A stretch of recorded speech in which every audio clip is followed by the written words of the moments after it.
gonna have one specific job. So there's a guy that just focus on validate, for example, one of my students when he joined there, so he just focus on validating the BIOS part. So there is gonna be repeatable process, turning on and turning off different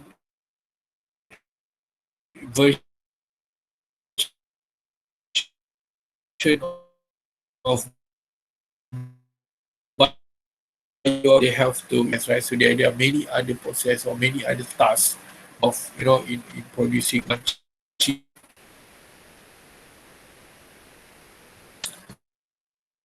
Okay. So can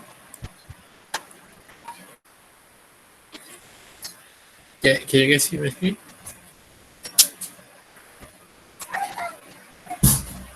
Yes, it is. Hello. Okay, guys. Alright. So physical design. So have you guys watched the video that I shared the link?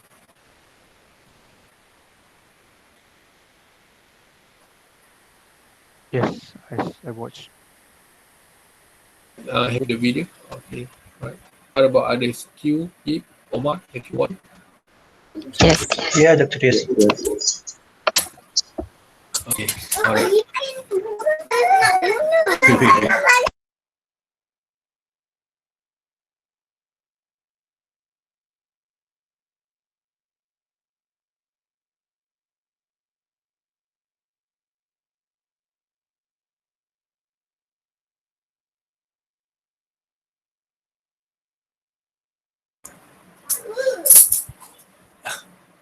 Okay, sorry, there's a disturbance a bit, right? Okay, guys. So right. So for those of you that first already watched the video, have you guys covered the flu before?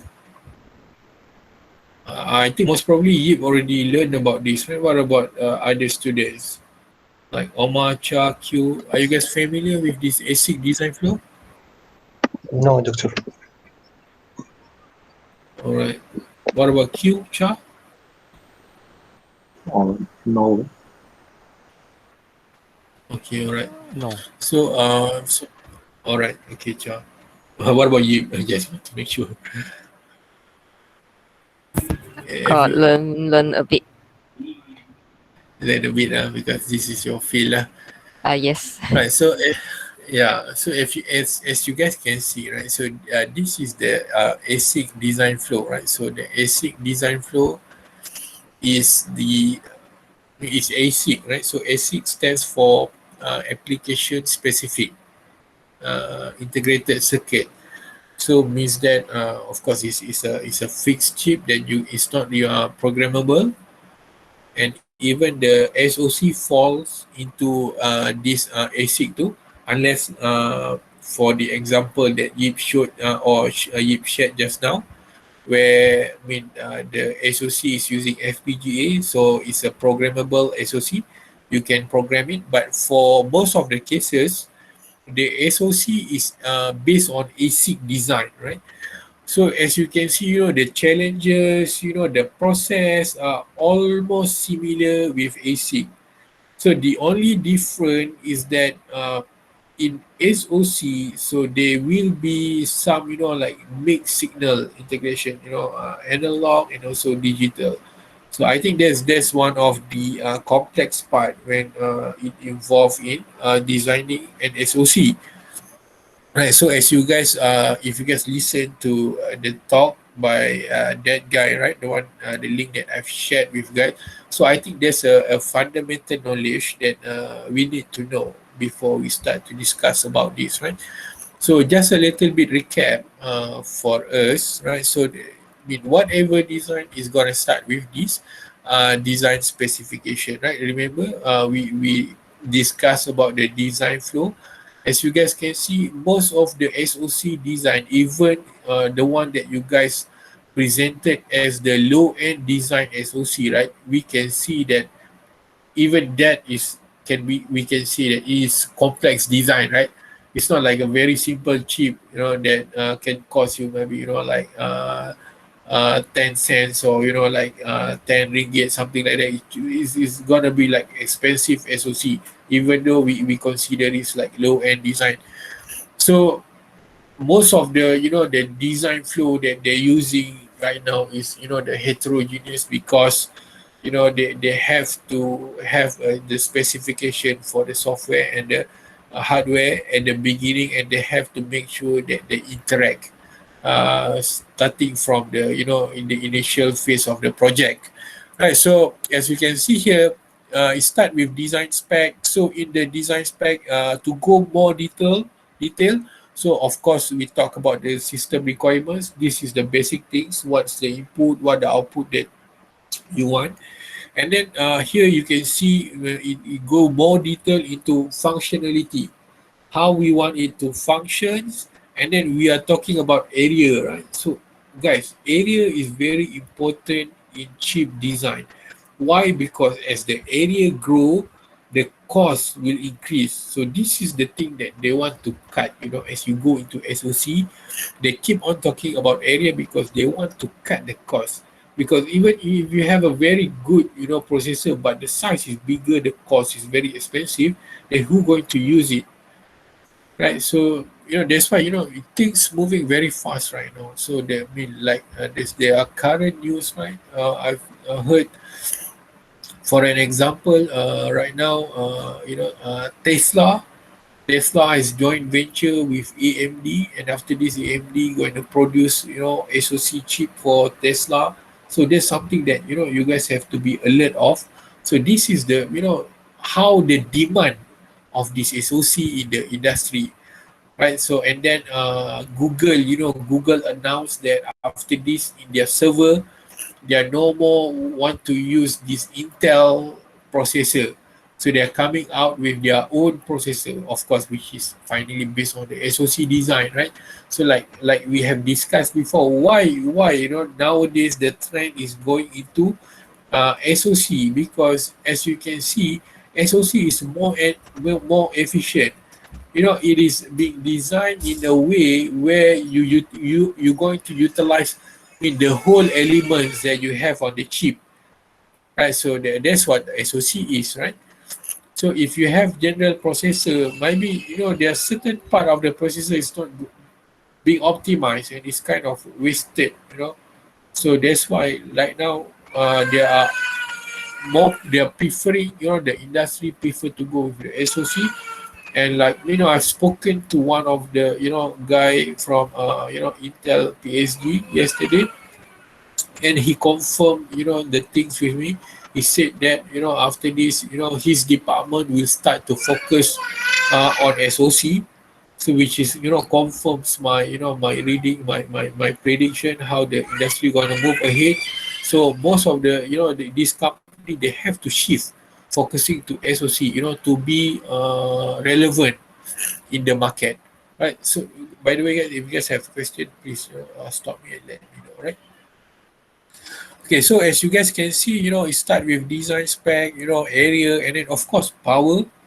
So as we mentioned, I've received one of these Intel, network accelerator card. Then so we are working on a project with Intel. When I plug in the card, right? So without running it, so just plugging the card, and then it's booting on the card. So the card will start to run. As the card start to run, it's going to produce like more than 100 degrees C, of heat. So as you can see, it's really not practical for like low end user, because you need to have AC, a very good cooling system, and then of course when the heat is high, that means they are consuming, a lot of power. So this is the thing that they want to reduce. For example, like Google, Facebook. So this company is operating on the server farm, right? So when we say server farm, they have like, you know, hundreds of thousands of server. And so just imagine how many power they need to consume, you know, per day, you know, to keep their processor or server running. So again, they're talking about power, right? So as if you can give a powerful processor to them, and but just using low power, then you know that's where comes the advantage of this the processor. So last time, you know, there was like one Intel guy given a talk. So you know, there's a team from Intel. It's Intel Malaysia. So they designed a compute stick.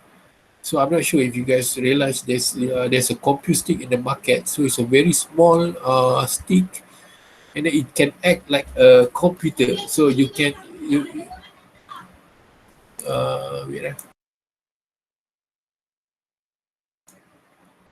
So like you can connect it to, you know, USB to connect to with your mouse, keyboard, and then there's a HDMI. You can connect it to your processor, your monitor, and then you can connect those stick to the you know, USB, powered by USB.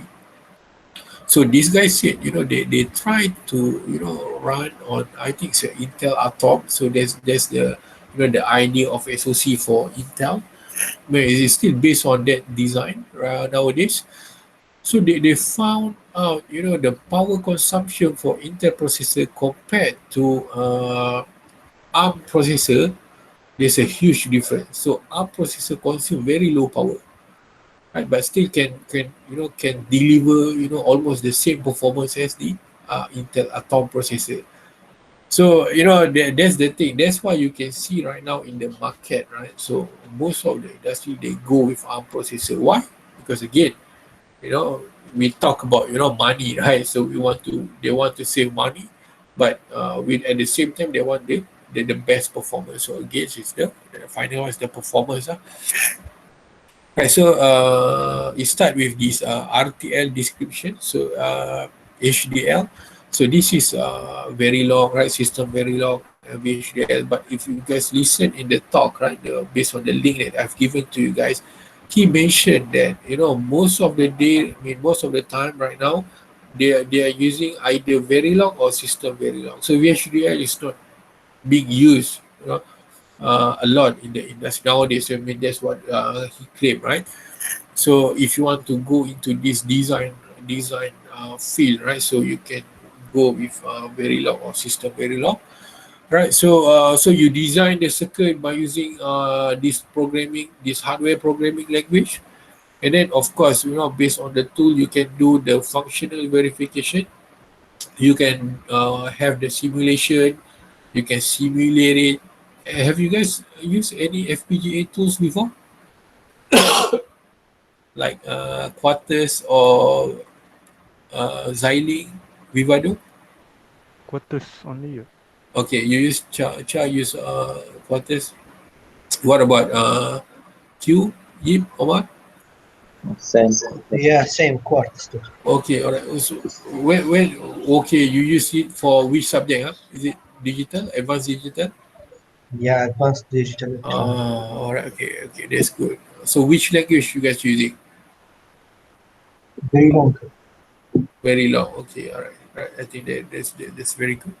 So yeah, but I think maybe you guys just learn, you know, a bit about it. But if you guys keep on practicing, that will be a good advantage for you guys not to go into the industry. Because if you talk about SoC, right, you cannot run from those language, right? So like Verilog, you know, VHDL. So those are the basic things that they're gonna ask you if you want to go into, you know, this SoC design industry. All right, so then after you done that, right? So there's a step that you need to synthesize it, right? So when we say synthesize, so this is the process, right? When they change, right, from the HDL into gate logic, right? So I think this guy is showing one very good example here. So the difference between netlist, right, and the HDL language, right? So as you guys can see here, so this is the difference, right? As you can see here on the left, so this is a loop, right? So this is a this is sorry, yeah, this is a loop. This is a counter, right? So it's a 3-bit counters written in a very long, and then you need to change it to net list, right? So this is how net list looks like. So it's more onto this, gate base, right? So but normally you don't do it manually, so there's a tool that gonna be used, to change from this HDL to netlist, right? But the thing is that, if there is some, effect on this the result, then maybe you have to go and look into the design, how it's being done, right? For example, when I did my PhD, so I use the tools, right? But when I run it, it doesn't run as what I want. So I mean, that's where we have to go to this gate level and do some changes on it, or you can do the programming directly on the gate level. Even quarters or Xilinx tools, we can do that, right? Okay, so synthesize, then is gonna be changed to netlist. So here, starting from here, you can see, I mean, there's a logical library, right? That we need to have. So basically, this logical library provided us the information, from changing, the from the gate, right, into this physical design. Because when we talk about physical design, no, it's not about the gates anymore. It's about the transistor, right? So it's about how you put the transistor inside the IC, how you connect the transistor. It's not about the logical gates anymore, right? It's about the transistor that form the gates, right? So this is where we're going to focus in this lecture, right? It's about physical design. Right, guys. So wait, I think I need to have a toilet break, right? So what about we take around like 11 minutes break? So we're going to continue at 12:10. Is it okay, guys? Okay. Okay. All right. Okay. Let's take a break first, right? I need to go to toilet, right? Okay, guys.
All right.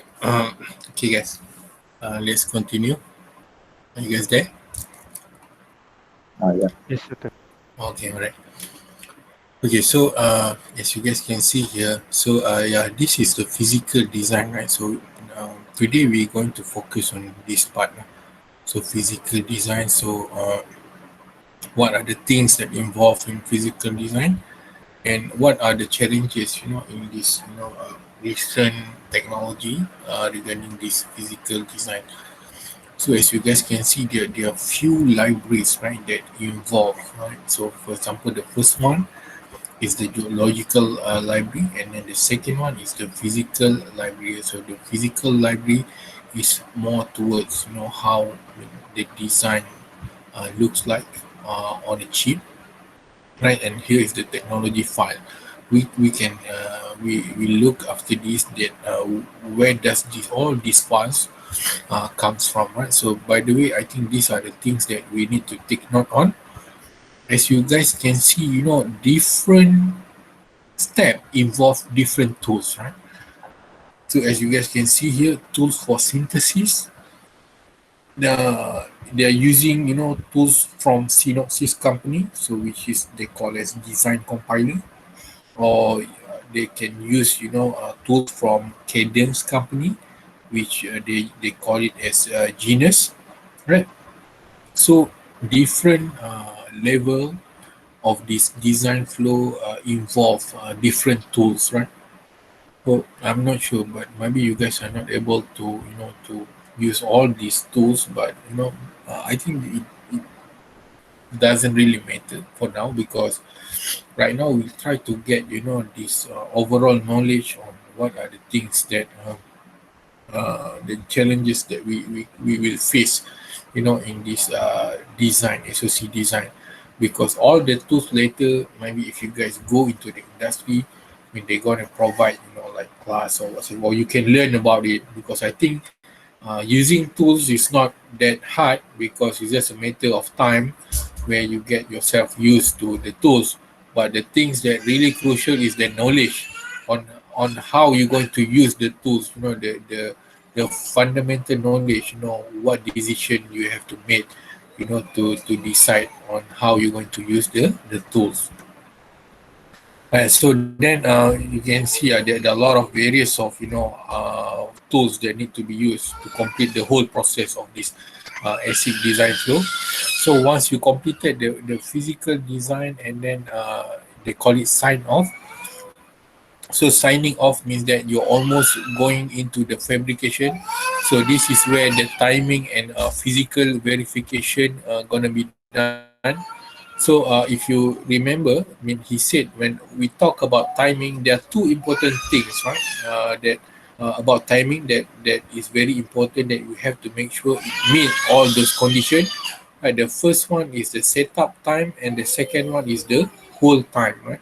So the setup times means that we have to ensure that the signal have to be arrived at the location where it need to be, right, by the time that we have set, right. So there's a period of setup time. So we need to make sure before, we want to use the value from the part of the circuit, so the signal have to be arrived there, right. And then hold time is how long does the signal need to remain at that point, so that the data is still valid. So those are the two things, right. If it doesn't match, of course you're going to get wrong result, right. So that is setup and also hold time. I think he give a good analogy, like setup time is when you need to arrive before the bus arrive, right. And then the whole time is how long you need to be there, to make sure that you don't miss the bus, right. So of course, for example, the bus in the schedule, they say like the bus will take off at 10, right. Of course you need to arrive maybe 10 minutes earlier or 15 minutes earlier, it's depend, right. So when you arrive early, then how long you need to wait, to make sure that you don't miss the bus, right. So maybe like you have to wait for 15 minutes, right. So there's a time that you have to tolerate, right. Maybe the bus arrive a little bit late, because of traffic or whatsoever. Right, so those are set up and hold time. Right, and then the physical verification. So it's really depending on the constraint. Right, you want to make sure it met the power constraint, the clock constraint. Right, so based on the physical layout, I mean it have effect on the final result. So this is the part.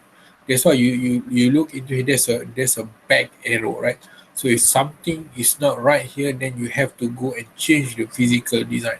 But this is before the fabrication, right? So after you done this, this looping process, of course it can goes back until this, the RTL description. It's really depend. Right, so as you guys, after you guys completed this process, then it goes into fabrication, right?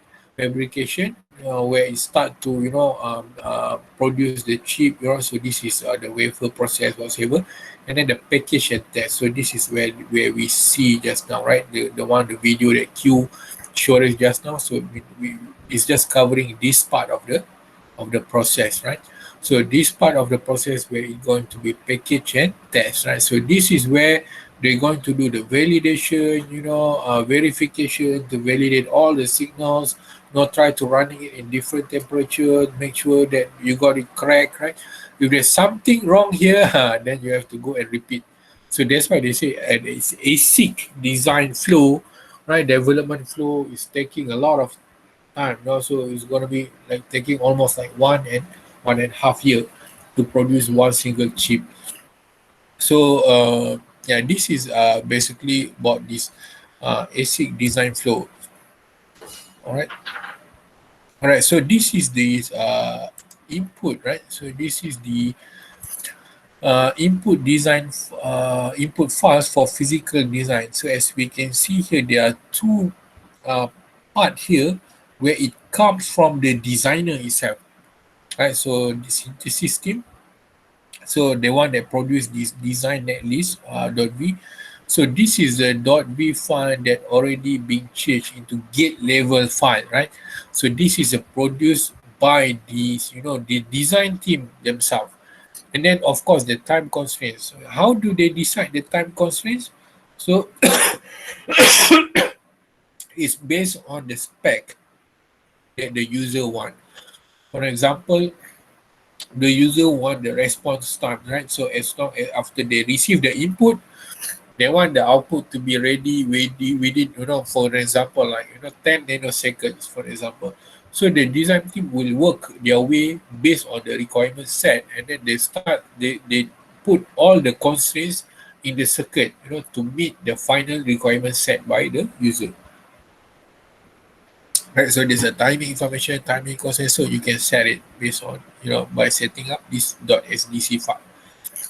Even if you're working with this FPGA, there's a .sdc file, the constraint file where you can put all those constraints about the timing, right? So then when you have this constraint, when you compile the file, right? So during the synthesis file, you see the compilation process, right?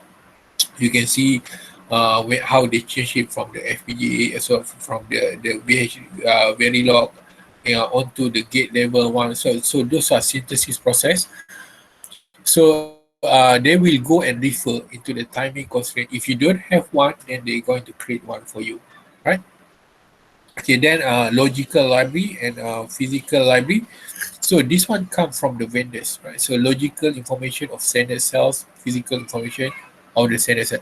Okay, for a university, right? If you want to do research or whatever, these are a bit challenging because you have to pay for this library, right? The license to use it. For example, you have to pay, Synopsys company, right? So they're going to provide the library for you. Right, so this is about the logical and physical library, right? Because different technology, different design, so you have many libraries. So it's depend on which technology that you want to run on it, right? So it's gonna be based on that, right? And then normally if you work with a company, right, so you don't have to worry about that. So you're going to have it ready based on what the customer wants. So the company will get the library for you guys. right, for the and then the TLU plus, right? So and then the technology file. Okay, this is about, inside the chip itself, right? So the RNC information. So as you can see, there are many layers of, connecting wires, right, inside the chip. So they're going to create this RNC effect, right, the capacitance effect and also the resistance effects. So these are the things that we have to count. Previously, during 70s, 80s, when it's not very compact, right? So the RNC, they can almost neglect it, right? But as the design starting, to started to get compact, right? So that's where the term VLSI comes in, right? The very large scale, right? VLSI, integrated circuit. So when it involves, millions of transistors, so RNC effect becomes very eminent, very strong effect on the final design. So that's why these two files need to be provided by the foundry. What is foundry? You guys have any idea? Can you guys give me any example of the foundry that we have around the world? Want to try? Yip, have any idea? Yip? Arm? Sorry, Cha, what? Is it arm? Okay, let's see. Okay, let's hear from other student first. What about Q, Yip, Omar? Guess any?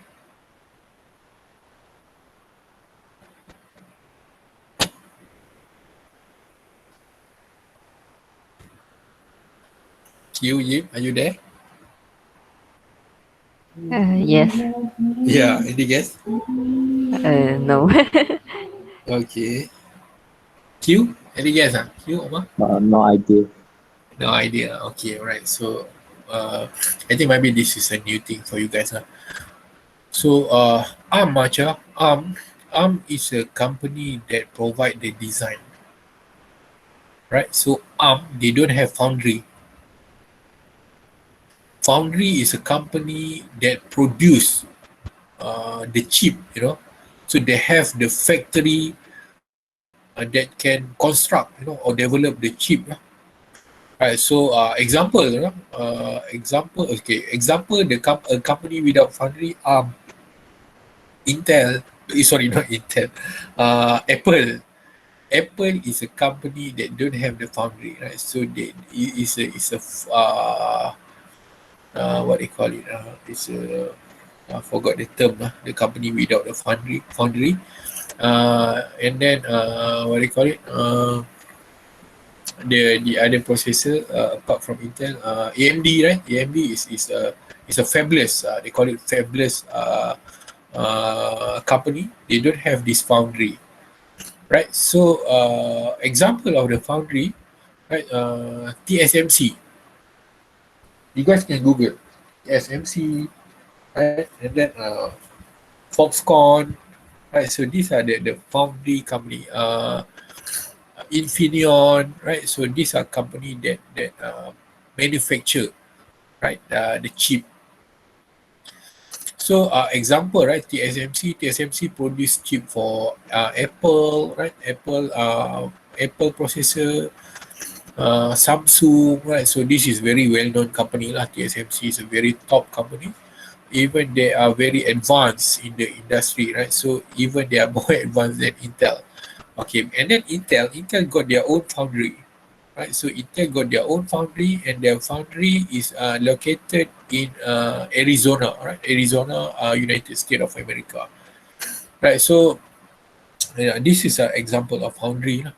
Right. So after you have all those design, right? So during the fabrication, so sometimes you don't have these, facilities, right? For the design, of course, you can buy the tools, right? You can buy the license from, Synopsys, Cadence, right?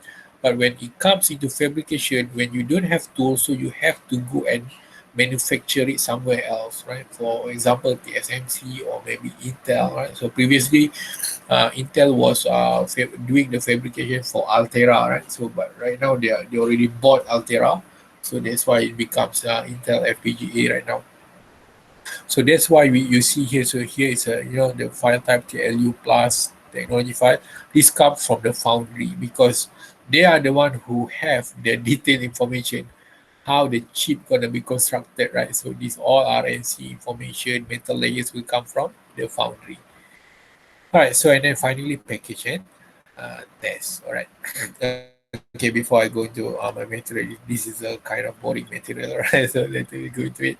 Okay. I think okay. Let's go into the slides that are based on the lecture that I've shared with you guys, right? So, I mean, this guy is sharing with us, what are the main challenges right nowadays? Because the lecture, if you guys see, it was in I think 2020, right, last year, which is quite recent one. So, what he told us, what he shared with us, it's almost like a brand new knowledge, brand new information, what's happening within the industry itself. So as you guys can see, for example here, right, the floor plan, right? So floor plan, uh, so this is we are talking about the steps, right? What's happening inside the physical design, right? So one of the important step in physical design is the floor plan, right? So the floor plan is how you want to plan, the development of your SoC chip. So I think he give a very good example. Let's say you want to build a house. So you start with a plan, right? So you can hire architect or you can buy any existing plan, to build your house because you need to have a plan, right?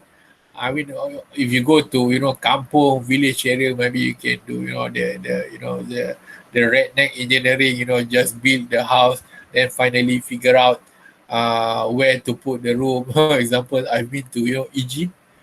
If you go to Egypt, I'm not sure about Libya. So if you go to Egypt, right? So they're building house, just keep on stacking the house. So for example, right now, first they just have enough money to build the first floor, right? So they just build the first floor first. But then you can see all those piling, right? It comes up from on top of the first floor. Why? Because if they have extra money, they can continue with the second floor, right? So that one without a plan, right? So they just build it, then figure out later how they're gonna do it. But if you go into the proper process, right? So you need to have a plan, right? So you have to plan how you want to design the chip, right? So where you want to put your input and output pins, right? Where you want to put, maybe the analog input, where you want to put your DSP logics.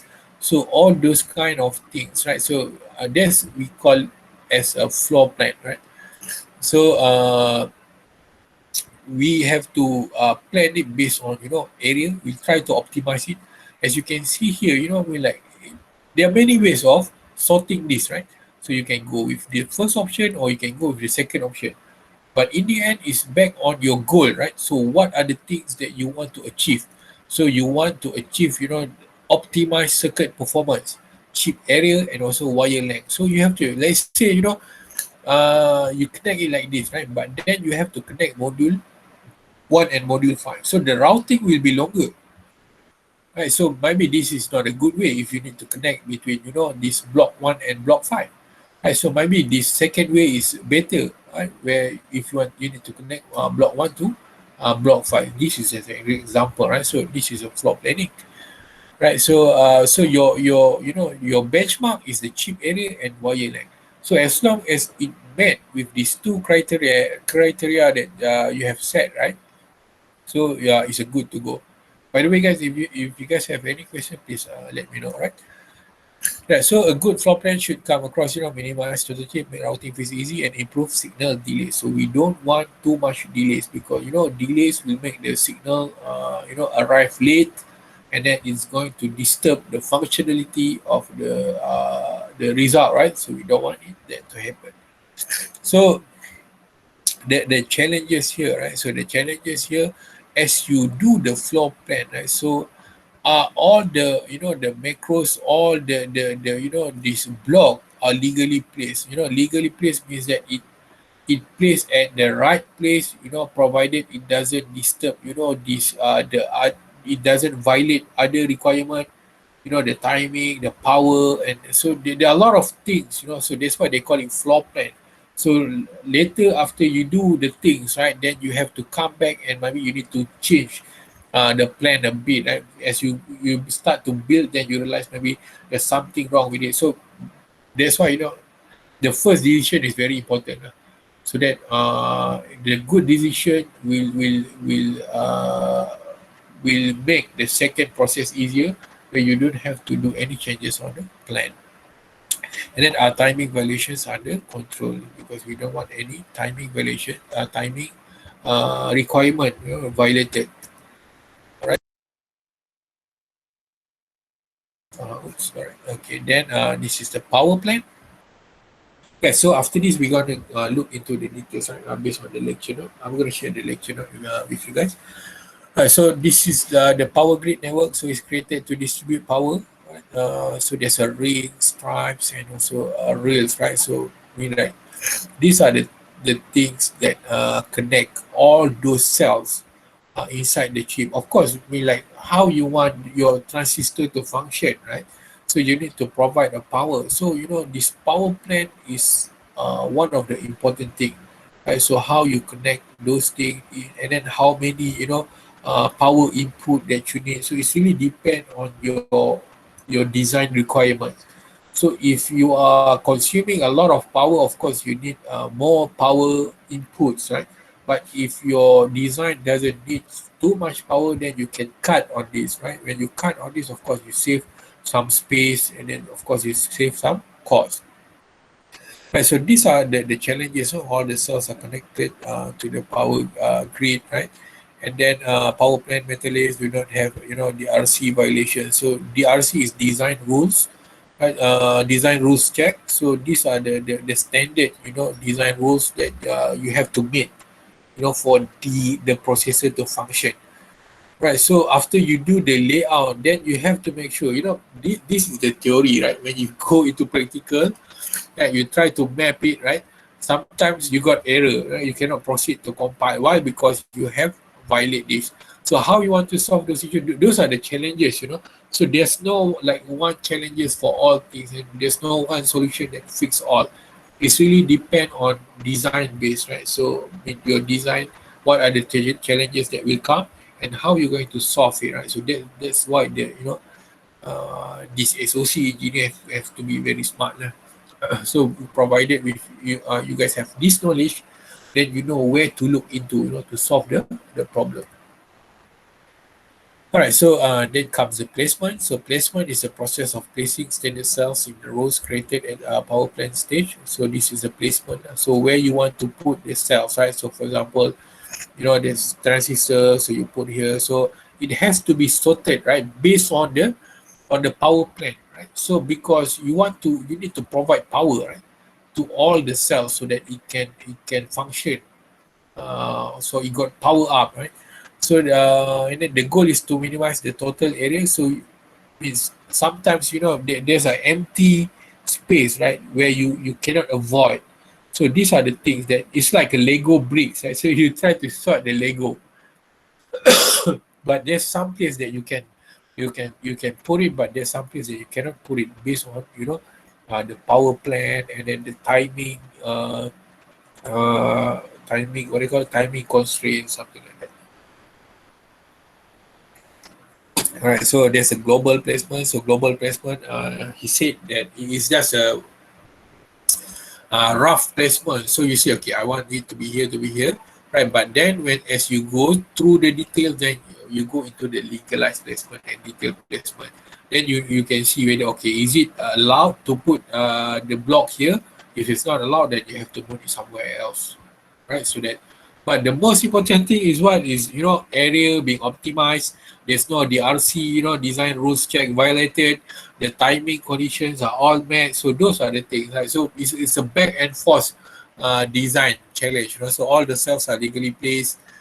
Cell density, pin density. This all because of the area. So again, timing valuations under control. So and then one of it is clock tree synthesis, right? So again, when we talk about digital signal, so all the digital, signal processing whatsoever, it runs based on clock. So they're gonna be, assume like, million of gates design, right? So we're gonna have, multiple clock setting. So this clock tree synthesis, they're going to check, right, whether all the clock requirement are met. Okay, why is this come an issue, right? Okay, just to give you example, right? So here, let's say this is the clock source, right? So the clock source come from, it can be crystal oscillator or whatever, right? The one that's providing the clock, right? Okay, let me draw a bit. I'm misdrawing here.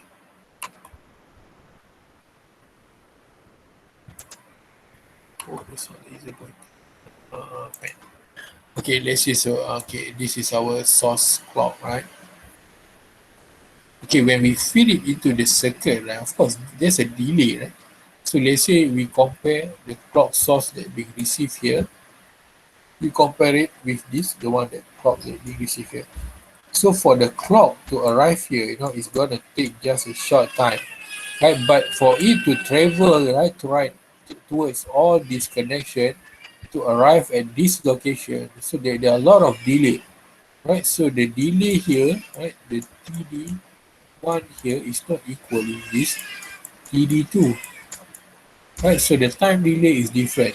So that's why we have to make sure that all this, they call it, this timing skew, right? So we have to make sure that the clock, right, is okay and the timings are not violated. So it's all the clock reaching all the clock pins sequential elements in a proper manner, right? So that it doesn't produce any faulty result. Alright, again, so this is routing. Again, same like placement, as you can see. So there's a global routing. So you just assign it roughly first. Then when you go into details, right, details routing, then you have to make sure that all the routing is okay, because I think he mentioned in the video, because one of the routing issue is this this RC effect, right? The RN C effect, the resistance, because if there are two wires, right, uh, working in parallel, and there's a dielectric material in the middle, right? So it's going to create this capacitance effect, right? So these are the things that you have to look into lah. So that's why the RNC component that comes from the foundry are very important, so that you can know that you didn't violate any of these RC issues, and then you won't create issues later lah for your design. Right, so again, this is the challenges in the physical design. All right, so basically this is what are the things. I think this is quite the recent one, right? So just want to open your eyes on you guys on this now. And then basically in my lecture notes, right? So this is the based on the papers that Dr. Asral shared with me. So these they also highlight the challenges on this physical design phase, right? So one of it, they say like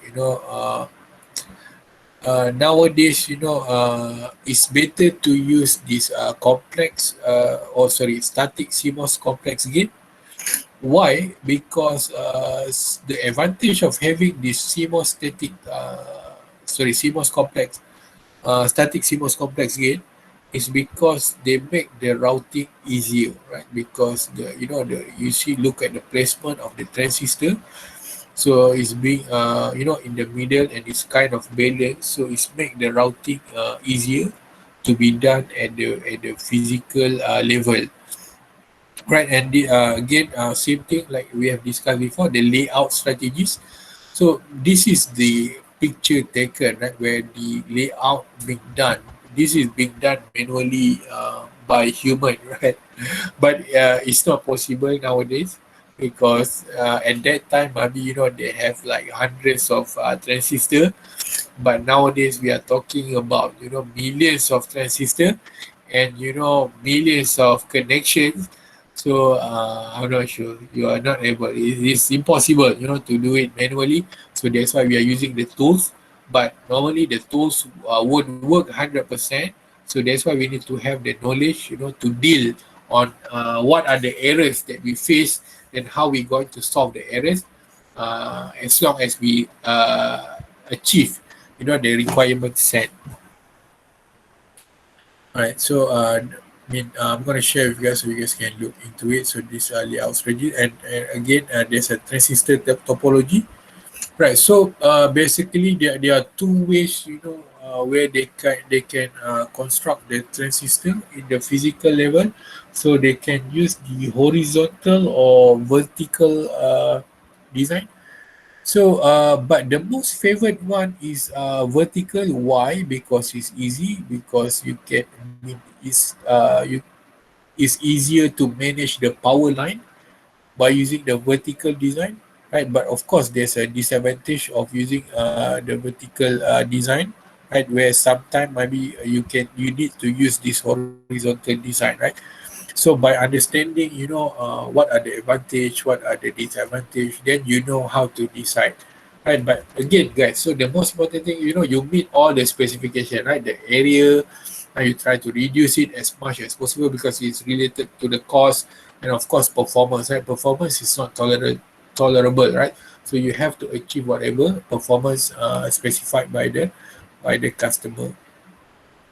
All right, so okay, again, transistor topology, right? So this is one of the issue if you are using vertical design, right? So some of the vertical design, right? So it need a longer or more vertical area, right?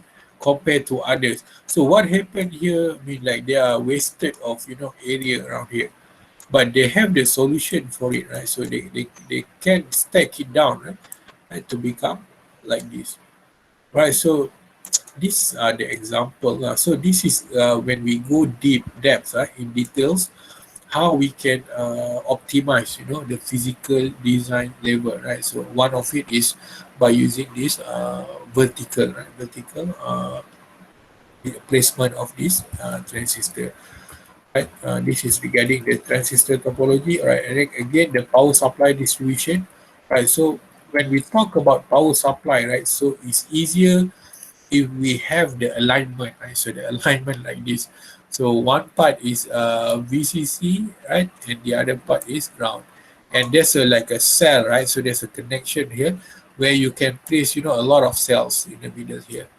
Right, so when you place a lot of cell in the middle, so it's easier, right? So you can connect to both, right? You can connect to VCC and you connect to ground. But in reality, right, sometimes they're for example, right, it's not like all the cells are the same size, and maybe there are different cells that need a different element, right?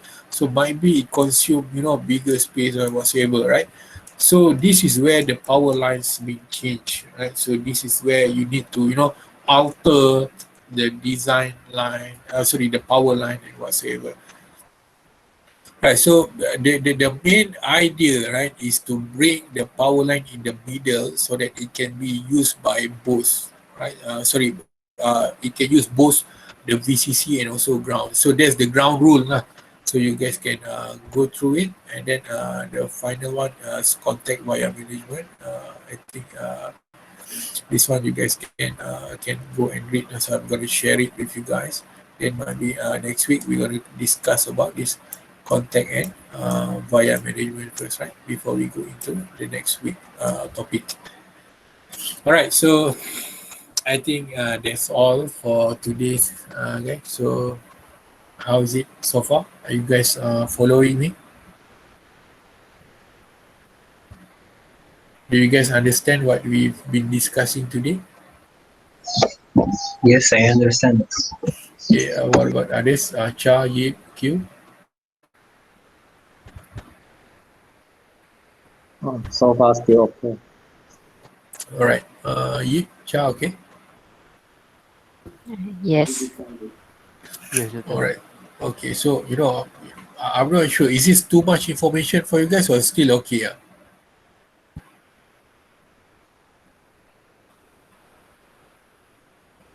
So much to chew at one time or it's still okay?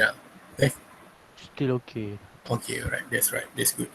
Okay, because I'll try, I'll try to give, the overall view so that still less of details, right? But this is a broad view so that when we talk about, the physical design challenges, then you guys know where to look at, right? So we know at the, routing and the power routing, the placement, right? So all those things that related with these physical design challenges, right? Right. So I think maybe next week we can discuss about contact and buyer management. So you guys can do some studies on this. So I'm gonna ask you guys maybe to share a bit your findings, right? Then we start discussing about it, like what we did today. All right.